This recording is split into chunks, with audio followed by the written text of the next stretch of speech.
ਇਹ ਆਕਾਸ਼ਵਾਣੀ ਹੈ ਤੇ ਤੁਸੀਂ ਸੁਣ ਰਹੇ ਹੋ ਵਿਵਿਧ ਭਾਰਤੀ ਦਾ ਚੰਡੀਗੜ੍ਹ ਕੇਂਦਰ FM 107.2 ਮੈਗਾਹਰਟਜ਼ ਤੇ ਸ਼ਾਮ ਦੇ 6:30 ਹੋ ਚੁੱਕੇ ਨੇ ਤੇ ਹੁਣ ਪੇਸ਼ ਹੈ ਹਰਿਆਣਾ ਰਾਜ ਦੀ ਹਫ਼ਤਾਵਾਰੀ समाचार समीक्षा। प्रस्तुत है हरियाणा राज्य की साप्ताहिक समाचार समीक्षा। लेखक हैं वरिष्ठ पत्रकार संजय मल्होत्रा। वाचिका रत्तिका। हर वर्ष की तरह इस वर्ष भी 5 जून का दिन विश्व पर्यावरण दिवस के तौर पर मनाया गया। कोरोना महामारी की पृष्ठभूमि में मनाए गए इस पर्यावरण दिवस ने इस दिन के महत्व का एहसास और भी शिद्दत के साथ करवाया। हरियाणा में भी इस पर्यावरण दिवस के अवसर पर सरकार ने कुछ अनूठे प्रयास करने की शुरुआत की। ऑक्सीजन की जिस प्रकार कमी का सामना कोरोना की दूसरी लहर के दौरान करना पड़ा, उसने ये एहसास करवाया कि ऑक्सीजन जीवन के लिए क्या अहमियत रखती है।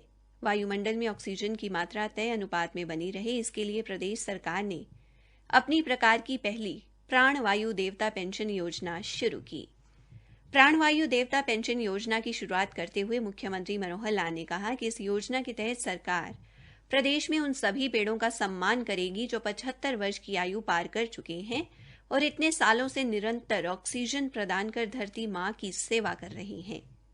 यही नहीं, ये पेड़ प्रदूषण को कम करने में सहायता करते हैं, साथ ही अपनी छाया से पृथ्वी को ठंडक भी प्रदान कर रहे हैं। श्री मनोहर लाल के मुताबिक इन पेड़ों की निशानदेही की जाएगी और इनके रख रखाव को बेहतर बनाने के लिए स्थानीय लोगों का सहयोग लिया जाएगा। यही नहीं, जिस प्रकार बुढ़ापा पेंशन में हर वर्ष वृद्धि की जाती है, उसी प्रकार इन वृक्षों की पेंशन भी हर वर्ष बढ़ाई जाया करेगी। पेड़ को मिलने वाली ये धनराशि इसकी सेवा करने और इसे निखारने व सुंदर बनाने पर खर्च की जाएगी।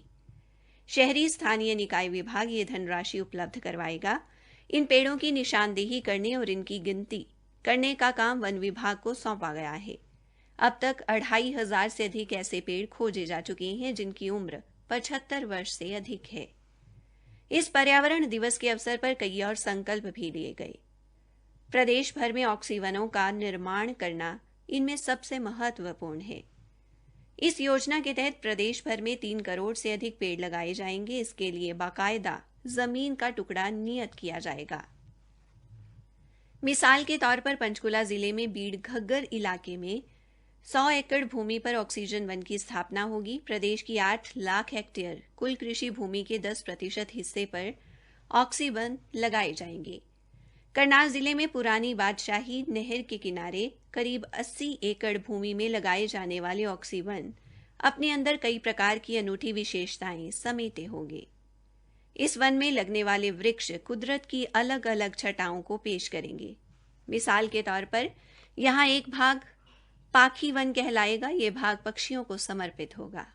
इसी प्रकार यहाँ का चितवन सौंदर्य को समर्पित होगा। आरोग्यवन जड़ी बूटियों पर आधारित होगा। अगर हम सुंदरता को समर्पित चितवन की बात करें तो यहाँ कचनार, अमलतास, सेमल, अशोक और गुलमोहर जैसे पेड़ व पौधे लगेंगे। ये सभी पेड़ सौंदर्य की दुनिया में बेहद मकबूल हैं तथा देश और विदेश में इनकी भारी मांग है।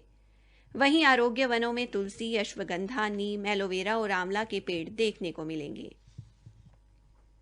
इस ऑक्सीवन योजना के तहत बड़ी संख्या में बड़ और पीपल के पेड़ भी लगाए जाएंगे। इन्हें छतरी वृक्ष भी कहा जाता है। ये वृक्ष छायादार होते हैं और हजारों प्रकार की जीव और जीवाणु इन वृक्षों से जीवन के अपने सफर को आसान बनाते हैं। अपने घने तनों और छाल की वजह से ध्वनि प्रदूषण को कम करने में भी ये पेड़ सहायक होते हैं। इस विश्व पर्यावरण दिवस पर हरियाणा सरकार की ये कोशिश काफी महत्वाकांक्षी कही जा सकती है। प्रदेश की 10% भूमि को इस योजना के तहत वनों में बदलना कोई आसान कार्य नहीं होगा। बहरहाल इसे एक अच्छी शुरुआत अवश्य कहा जा सकता है।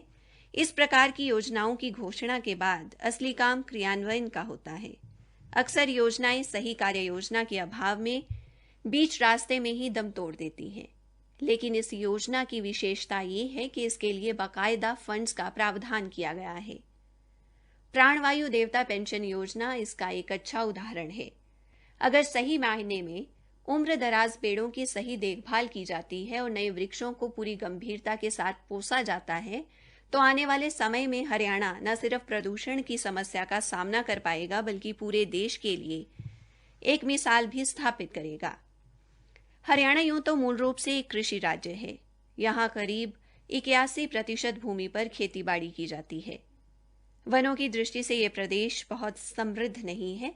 प्रदेश में कुल 1784 वर्ग किलोमीटर का क्षेत्र ही वनों के अंतर्गत आता है।